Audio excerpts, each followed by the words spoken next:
Hahaha, apa kabar sahabat YT Artikel 2? Kali ini saya akan membacakan lanjutan alur cerita kisah cleaning service yang ternyata anak orang kaya.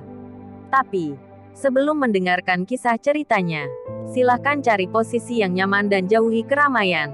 Dan jangan lupa pasang headsetnya. Dan inilah alur cerita kisah seorang cleaning service yang ternyata anak orang kaya. Episode 295-296. Kisah cleaning service yang ternyata anak orang kaya. Yah, kamu benar-benar bisa menebaknya. Ternyata Rahman masih memiliki cara lain. Tuan Palen sudah berlutut di dalam gedung samping square. Jeremy melihat semuanya melalui teleskop. Wibowo Jordan yang di sofa sedang menuang dan menyeruput teh. Dengan santai berkata, berlututnya Palen membuat martabat keluarga Palen juga tertekuk lutut. Jeremy yang sambil melihat keadaan square pun berkata, benar, tapi aku khawatir ini bukan hanyalah masalah martabat. Rahman bisa membuat mereka berlutut dan meminta maaf di depan umum. Pasti mengetahui rahasia keluarga Palen. Kalau tidak, Palen tidak akan bisa menerima penghinaan ini.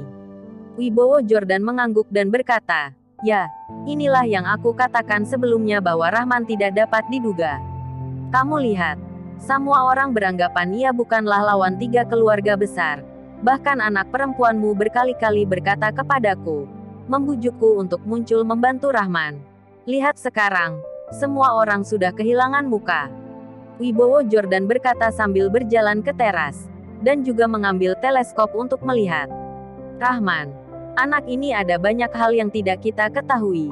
Jadi keluarga kita tidak bisa berjalan terlalu dekat dengannya. Tetapi kita juga tidak dapat diasingkan. Dengan tetap menjaga hubungan kerjasama yang baik itu sudah cukup. Setelah melihat keadaan, Wibowo Jordan berucap, Jeremy mengangguk kepala. Mengerti maksud dari ayahnya. Rahman adalah singa jantan yang baru saja bangun. Meskipun sekarang hubungan dengan keluarga Jordan masih baik, tapi suatu hari nanti, ia mungkin akan meledak dan melukai orang lain. Jadi mereka harus tetap waspada. Alshad dan Aris harusnya sudah mau sampai. Dikarenakan Tuan Palen sudah berlutut, dipastikan nasibnya telah berada di tangan Rahman. Tak terkecuali keluarga Raffi dan keluarga Ned. Rahman pasti juga memegang nasib mereka, ucap Wibowo Jordan. Jeremy mengarah teleskop ke arah luar kerumunan. Dan langsung menemukan dua mobil mewah tiba di luar square pada waktu yang bersamaan. Mobil mewah itu berhenti. Aris dan Alshad turun dari mobilnya masing-masing. Kedua orang itu saling menatap, seperti ada kabut tebal di mata mereka. Sudah datang. Baru sampai, ucap Wibowo. Sudah datang. Ayo pergi. Sudah tidak ada yang bagus untuk dilihat. Dikarenakan mereka berdua sudah datang, pastinya juga akan berlutut. Rahman, anak ini sungguh tidak dapat diduga. Dengan tegas berkata dan sambil membereskan teleskopnya. Jeremy mengangguk kepala. Melihat Aris dan Alshad dengan ekspresi wajah tak rela. Sudah tahu pasti mereka akan berlutut. Hanya saja, bagaimana anak ini bisa melakukannya? Bagaimana ia bisa membuat tiga kepala keluarga besar berlutut di hadapan semua orang? Jika bukan karena sesuatu yang mengancam kepentingan tiga keluarga besar, ketiga keluarga besar tentu saja tidak akan menerima penghinaan seperti ini. Kedatangan Aris dan Alshad saat ini membuat seluruh square kembali memanas. Sudah datang. Sudah datang. Aris dan Alshad sudah datang. Ini pasti mati. Sekarang kita lihat bagaimana anak itu berdalih. Benar. Mungkinkah Tuan Palen sudah salah makan obat? Ia bahkan berlutut kepada anak itu. Apalagi sekarang masih berlutut. Keluarga Palen juga tidak memperdulikan membiarkan pria tua datang untuk dipermalukan. Sudahlah. Tidak perlu memperdulikan Tuan Palen. Mari kita lihat Aris dan Alshad. Keluarga Palen emang selalu direndahkan. Di antara keempat keluarga besar ini, paling tidak ada kedudukannya. Benar, hari ini ia berlutut. Diperkirakan keluarga Palen akan keluar dari barisan empat keluarga besar. Saat ini melihat Aris dan Alshad datang bersama, semua orang mulai berharap lagi. Tadi mereka sudah dipermalukan oleh Tuan Palen. Mereka menunggu Aris dan Alshad untuk bantu mengembalikan rasa malu mereka. Jadi pada saat ini, rasa hormat mereka terhadap Tuan Palen pun berubah. Semuanya mulai mengkritik. Aris dan Alshad melewati sepanjang jalan kerumunan orang. Akhirnya datang ke hadapan Rahman. Melihat Palen berlutut di depan Rahman seperti abu, keduanya gemetaran. Kaki Alshad sedikit bergetar dan hatinya sangat meronta-ronta. Berlutut atau tidak berlutut, meskipun kemarin malam ia telah membuat keputusan. Namun saat menghadapi Rahman, ia baru tahu betapa sulitnya keputusan ini. Aris melihat Palen berlutut di tanah, menggertakkan gigi penuh kebencian. Ia tidak terpikir bahwa Rahman bukan hanya kejam, tetapi juga menggunakan cucunya untuk mengancam dia. Ia bahkan mencuri dokumen rahasia keluarga Ned, dan mengancam akan menyerahkan dokumen rahasia ini. Meskipun masalah ini sudah 20 tahun yang lalu, kalaupun Rahman menyerahkan kepada Al-Buchori juga tidak mungkin bisa melakukan apapun terhadap keluarga Raffi.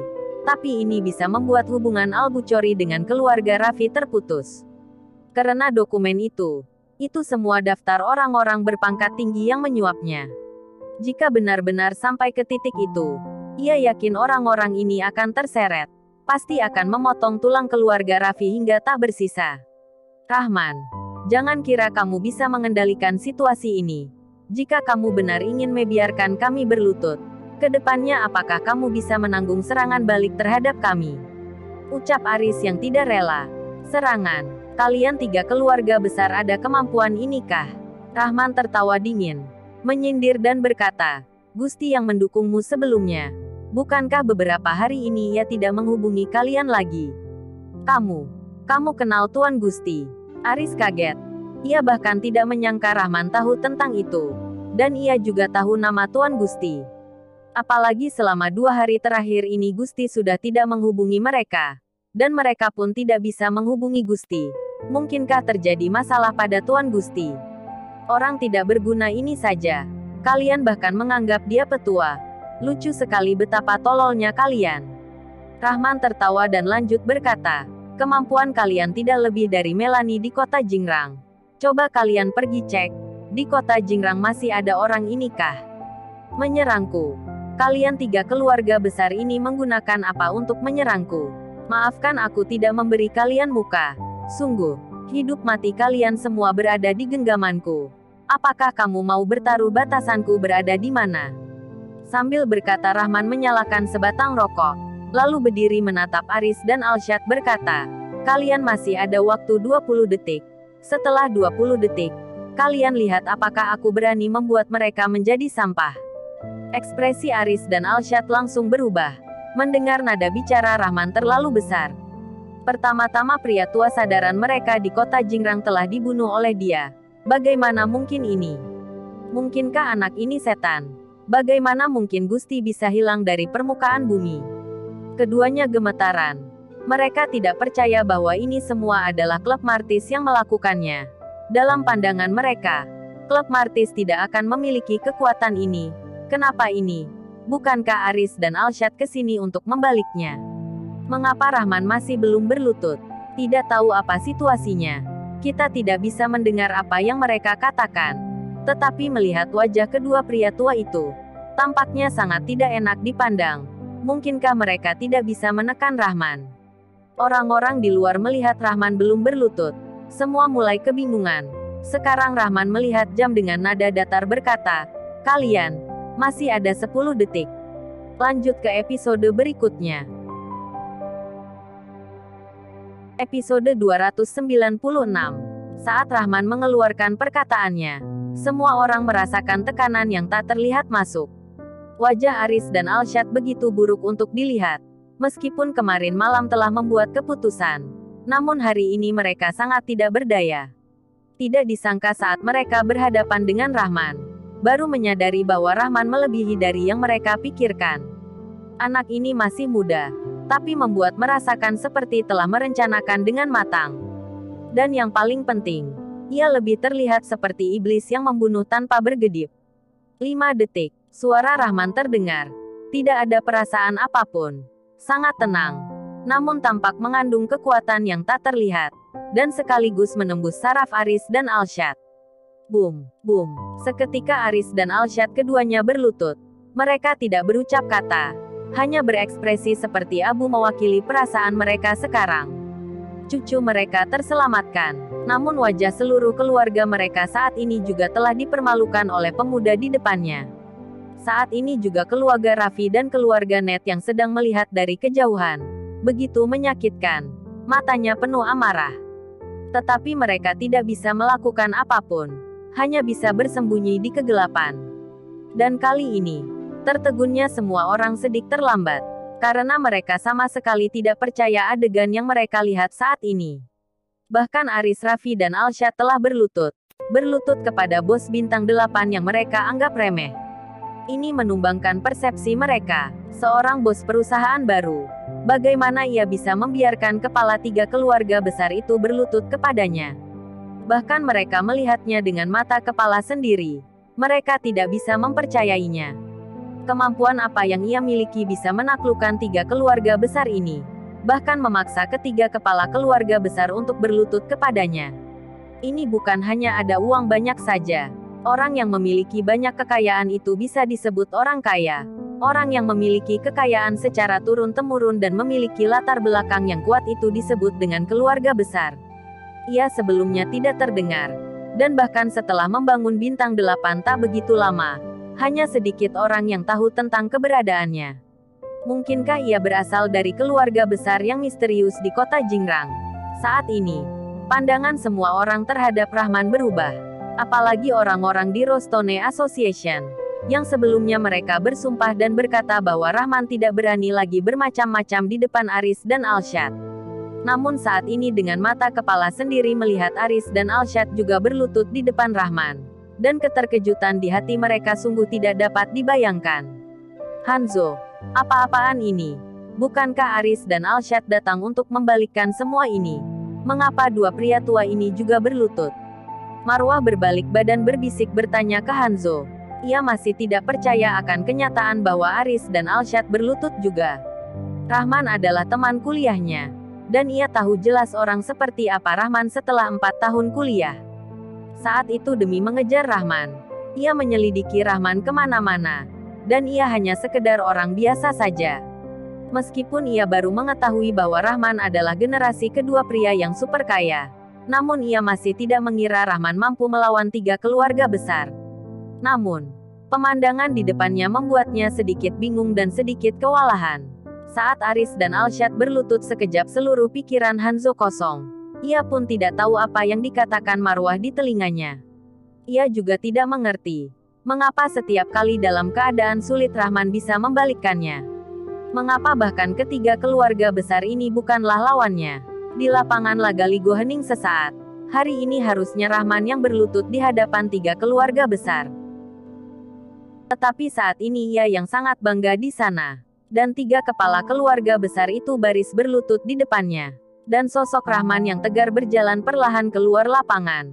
Sikap tegar itu mendominasi perhatian semua orang. Mendominasi tiada taraf. Ini baru pria sejati. Pada saat ini, gadis-gadis cantik yang tak terhitung jumlahnya melihat sosok itu. Hati kecil tidak dapat menahan debaran jantung. Di kejauhan Marshanda yang berbunga-bunga juga melihat sosok Rahman pergi. Rasa cinta di matanya tak dapat ditutupi.